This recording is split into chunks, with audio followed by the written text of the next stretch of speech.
Hey everybody, it's Christopher Small, the owner of CMS Law Firm. We do estate planning, we do probate, we do it well. Today, I want to talk to you about why you should not give your house to your kids to try to qualify for Medicaid. Before we get to that, though, I want to remind you, if you have questions about this or anything else related to estate planning or probate, and you want to talk with us over the phone for free, you can do so by going to cmslawfirm.com.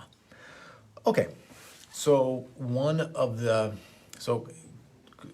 real quick, and I'll probably do this just at the beginning of all these Medicaid videos.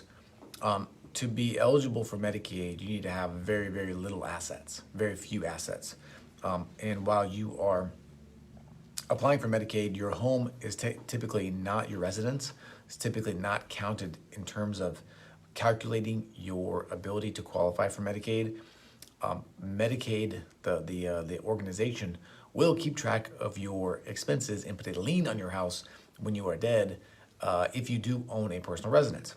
So a lot of people think it's a great idea to transfer the house to their kids in order to sort of beat the system, right?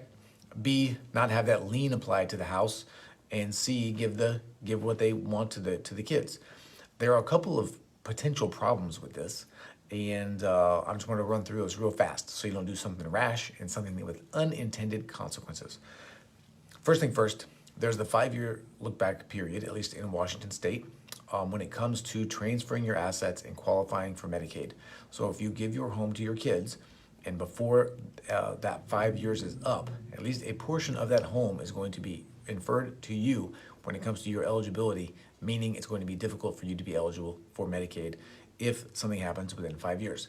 Now, this is not that big of a deal when we're talking about transferring a house to your kids, because that's the rule no matter what.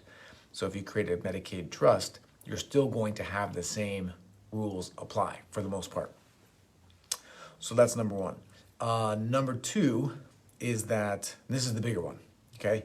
That you may not be able, if you give your house to your kids, okay, they are the owners of the house, which means, yes, it doesn't count for you for Medicaid, but all sorts of different things can happen in their life that can have adverse consequences for you and your staying in that home. One, they could get divorced. If they get divorced, real talk, the chances of them having to split the house with their spouse is small-ish. That's, at least in Washington State, separate property typically would go with the gift receiver. However, there might be a fight over that depending on how much the house is worth. But here's another scenario: your child could die before you, could predecease you. If they don't have a will, or if they do have a will and they give that house to somebody else, then it becomes their house and they can do whatever they want with it, including potentially kick you out. Okay, so that is going to be the bigger potential problem when it comes to giving your house to your kids. So I typically discourage that. There are different ways to move your house out of your estate for Medicaid, or out of your asset base for Medicaid eligibility purposes, without losing the ability to live in the house. Okay, you can secure that in other ways, most specifically with some trust planning. Okay, so if you've been thinking about giving it to your kids, think twice. Talk to an attorney before you do anything related to this. It's kind of complicated. You definitely want to make sure you're following the rules correctly, because if you don't, they don't care. You just don't qualify, and then it's a big, huge mess. Okay? So that is it. As always, if you like this video, please hit the like button. If you have a question or comment, please share with me. If you or let me know, I will answer it. If you have questions about this or anything else related to estate planning or probate, and you want to talk with us over the phone for free, you can go to cmslawfirm.com.